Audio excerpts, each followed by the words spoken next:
গ্রামে বউদের বেনি কাটার ঘটনা হতে লাগল। যেমনি রাত হতো, এক ডাইনি হাতে ছুরি নিয়ে আসত, আর যে কোনো বউকেও ঘুমোতে দেখত সেই ডাইনি তার বেনি কেটে সেখান থেকে চলে যেত। কেউ এটা বুঝতে পারছিল না যে এটা কেন হচ্ছে। তারপর একদিন, ওগো, নিজের চুল লুকিয়ে রাখো, পুরো গ্রামে বেনি কাটার ঘটনা বাড়তেই চলেছে। যদি ওই ডাইনিয়ের চোখ তোমার লম্বা চুলে পড়ে যায়, তাহলে ও তোমার চুল কেটে নিয়ে চলে যাবে। ওগো, তুমি মোটেও কিছু চিন্তা করো না। কোনো ডাইনির এত সাহস কই যে ও আমার বেনিতে হাতও দিতে পারবে? আচ্ছা, তাহলে এই ব্যাপার। যেমন তোমার ইচ্ছে, আমাকে খবরদার করার ছিল তোমাকে। যদি বেনি কেটে যায়, আমার কাছে কেঁদে কেঁদে আসবে না। এতটা বলে ভীমা ওখান থেকে বেরিয়ে গেল। রাত হওয়ার পর সেই বেনিকাটা ডাইনি আবার গ্রামে আসে। সে নিজের শিকার এদিক সেদিক খুঁজে বেড়ায়। তখনই ও এক ঘরের জানলা দিয়ে একটা বউকে ঘুমোতে দেখতে পায়। ডাইনি সেই ঘরে ঢুকে যায় আর সেই বউয়ের বেনি কেটে নেয়। যখন বউটার বেনি কেটে গেল, তার ঘুমও ভেঙে গেল। হে ভগবান, এই ডাইনি বাড়িতে কি করে ঢুকলো? হায়, আমার বেনি কই গেল? আরে মরে গেলাম রে, এ তো আমার বেনি কেটে নিল। তখনই সেই ডাইনি তার বেনি নিয়ে ওখান থেকে উড়ে যায়। তারপর সেই বউটা ওর পেছনে যায়, কিন্তু সেই ডাইনি অন্ধকারে অদৃশ্য হয়ে যায়। তখনই তার বড় তার পেছনে পেছনে ওখানে চলে আসে। কি হলো মিনা, তুমি হঠাৎ এত রাত্রে এখানে কেন চলে এলে? দেখো না, এই ডাইনি আমার বেনি কেটে নিল, আর অন্ধকারে কে জানি কোথায় পালিয়ে গেল। হে ভগবান, এ কি হয়ে গেল? তুমি ঠিক আছো তো? ও তোমার কোনো ক্ষতি করতে পারেনি তো? তারপর তারা দুজন দুঃখী মনে নিজের বাড়ি ফিরে যায়।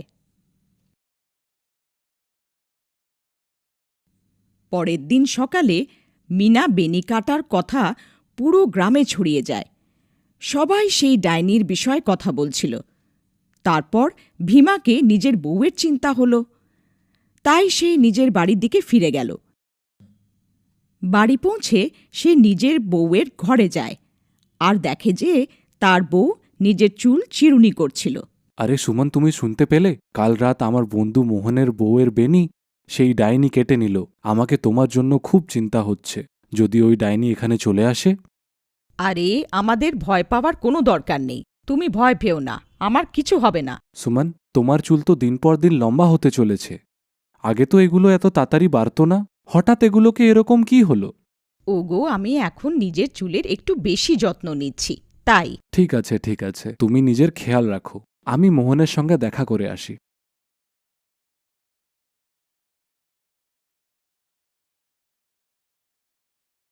আরে ভাই মোহন, তুমি কেমন আছো? বৌদির বিষয়ে জানতে পেলাম, খুব খারাপ লাগলো শুনে। কি আর বলি ভীমা ভাই, যখন থেকে মীরার বেনি কেটেছে তার কেঁদে কেঁদে অবস্থা খারাপ। আর বলো, সুষমা বৌদি ঠিক আছে তো? এখন তোমাকে বৌদির খুব বেশি যত্ন নিতে হবে, যেন ডাইনিটা ওনাকে ওর শিকার না বানিয়ে ফেলে। তুমি ঠিক বলেছ ভাই, আমাকেও খুব চিন্তা হচ্ছে। ঠিক আছে, আমি এবার যাই। তুমি নিজের আর মিনার খেয়াল রাখো। এতটা বলে ভীমা আবার নিজের বাড়ি ফিরে আসে।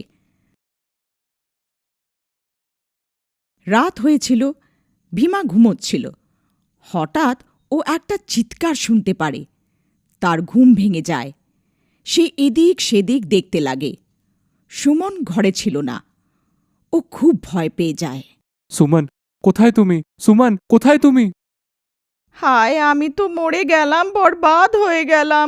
ডাইনি আমার চুল কেটে নিয়ে চলে গেল। হায়, আমি মরে গেলাম। আরে, এটা কার শব্দ? মনে হয় ডাইনি আবার কারো উপর আঘাত করেছে। আমায় বাইরে গিয়ে দেখতে হবে। তারপর সে বাইরে দৌড়ে যায় আর দেখে যে বাইরে কিছু গ্রামবাসীরা দাঁড়িয়ে রয়েছে।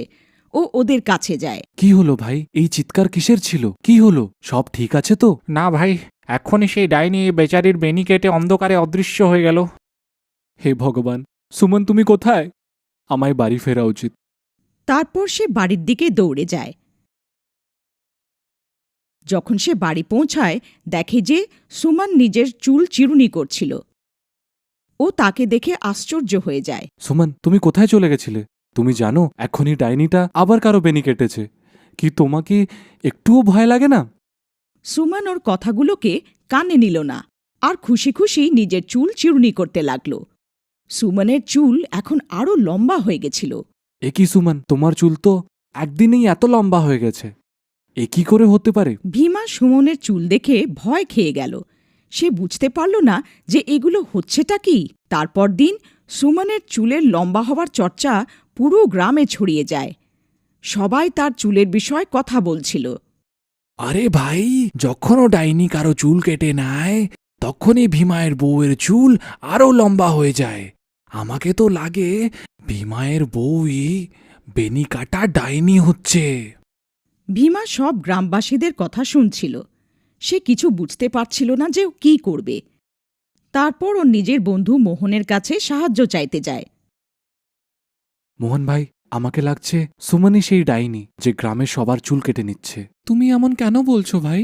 ভাই, যখনও কারো বেনি কাটা পড়ে সুমনের চুল আরও লম্বা হয়ে যায়। আর কাল যখন ডাইনির ঘটনাটা হলো, সুমন নিজের বিছানাতেও ছিল না। তারপর হঠাৎ কে জানি কোথা থেকে চলে আসলো। যদি এরম হয় তাহলে আমাদেরকে কিছু তো করতেই হবে। তুমি আজ রাত্রে ঘুমানোর নাটক করবে, তারপর যখনই বৌদি বাড়ির থেকে বেরোয় তুমি তার পিছনে যেও। তারপর সব স্পষ্টভাবে আমরা জানতে পারবো। মোহন ভাই, তুমি আমার সঙ্গে আমার বাড়ি চলো। তুমি ওখানেই লুকিয়ে পড়বে, তারপর ওকে আমরা ঠিক মুহূর্তে ধরে নেব। ঠিক আছে, চলো তাহলে।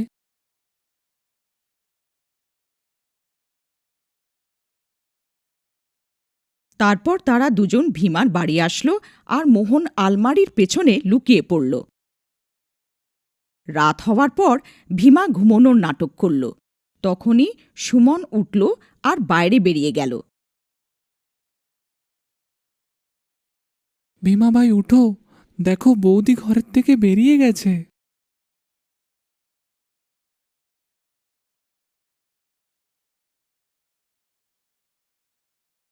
সুমন কিছু দূর যেতেই ডাইনিতে পাল্টে গেল আর নিজের শিকার খুঁজতে লাগল।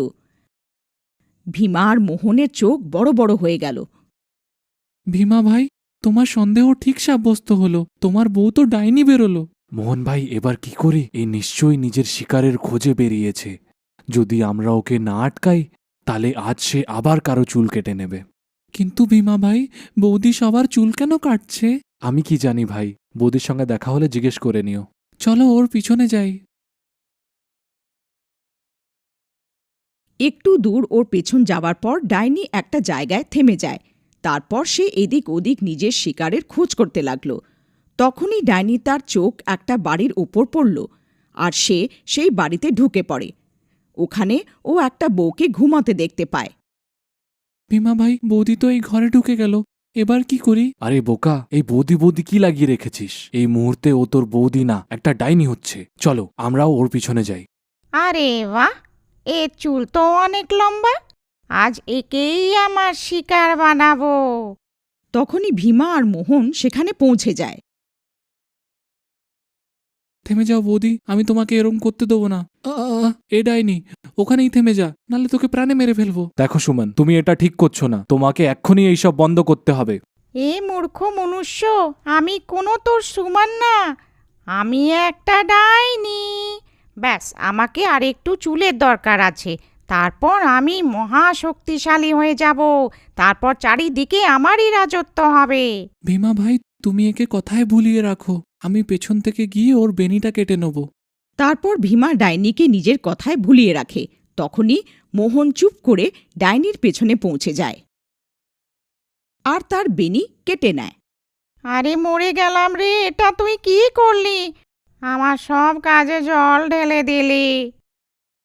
বেনি কাটতেই ডাইনির সব শক্তি শেষ হয়ে গেল আর সুমন ডাইনির কাছে থেকে মুক্তি পেল।